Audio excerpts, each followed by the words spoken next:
Hello again, folks. This is Scott again out in Queensbury. I'm doing a little demonstration to show you what's usually people always used to say, wood does not dry out enough. If you drop the tree down, you lay the logs on the ground, whatever, it doesn't dry enough. You still got to be able to cut it and split it for it to be able to dry out. Now this is actually a load of hardwood that I brought up from my back lot.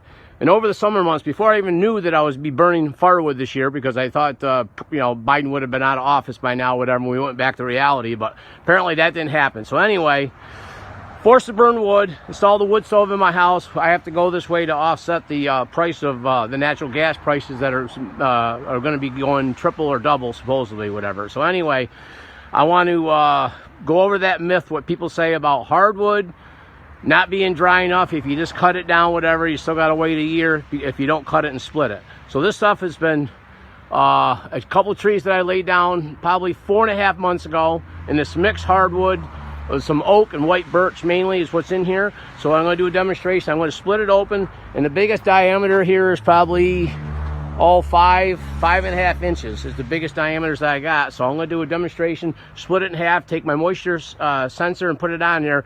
And today it's 40 degrees outside, whatever. So actually, even after I did the test right now, I could bring it inside, probably wait a couple hours or 6 hours later and test it, and it'd probably be even a lower rating then. So I'm going to give a quick demonstration so that you can really see and what actually is happening. Step is I have a kindling cracker that I made. And I actually made a smaller version for inside the house, and I got one outside, and I stained it well and everything to make it so it withhold the weather. And this one here is for up to 8 to 10 inch logs that you can actually crack, and it works fairly easy. So I'm going to split this and open it up, and I'll get the moisture sensor out, and I'll show you what I'm getting. Okay, we took the hammer and stroked that, broke it in half. So we cut it open. See right here, definitely hardwood. All right. All right, bear with me for a moment. I'm gonna go inside and I'll grab my moisture sensor. Okay, I went and grabbed my moisture sensor monitor. This is a GM 605. I bought it on Amazon. I think it was like 15 or 20 bucks. All right, we're gonna turn it on, zero it out. We're gonna do a test, and you'll see what I mean. So we're going to the inside after we split it, and the rating is 4.6. All right, this is the other side. Zero it out again. 4.6. So that's consistent. All right. Now what you want to do is you want to go to the end. We stuck it in the end.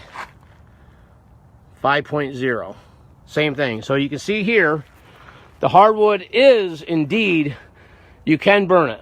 The other hardwood that I have that's 6 to 8 months old has been sitting outside under the elements with just a cover over the top of the stack. That's all that right there that's all pine. I plan on burning pine this year as well, because I just bought a chimney brush, and I plan on cleaning the chimney out every other month, every 2 months. And my chimney's fairly easy to clean, so it's maybe a 5-minute job, so it's worth doing.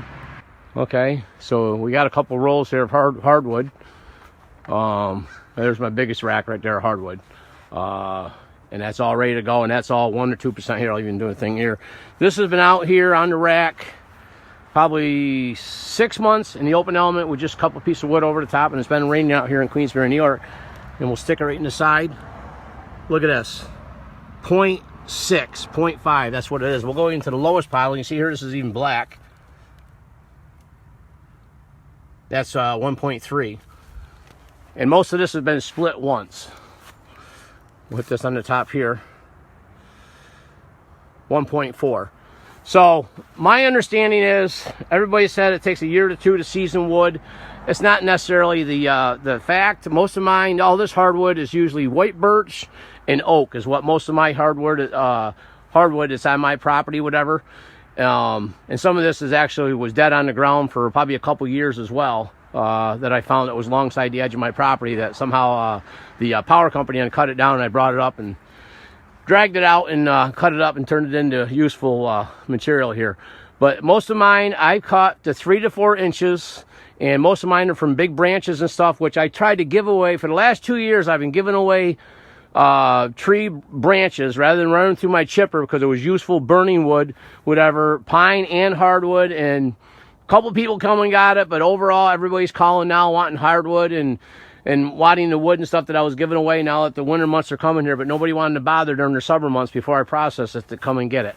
So I've been doing the processing here and there, whatever, to have enough to get me through winter. I think I have enough between the hardwood and pine to get me through. I don't think I have to buy any, but the understanding is if you have to buy hardwood to get you through, whatever like that, if you don't want to spend the time yourself processing, cutting it and splitting it and letting it season midway or full range, whatever like that, then it's just you might as well just pay the bill and not even bother even doing it. But this is Scott again, and one man's review on hardwood and understanding the myths behind wood not drying out, laying on the ground. Have a good day now.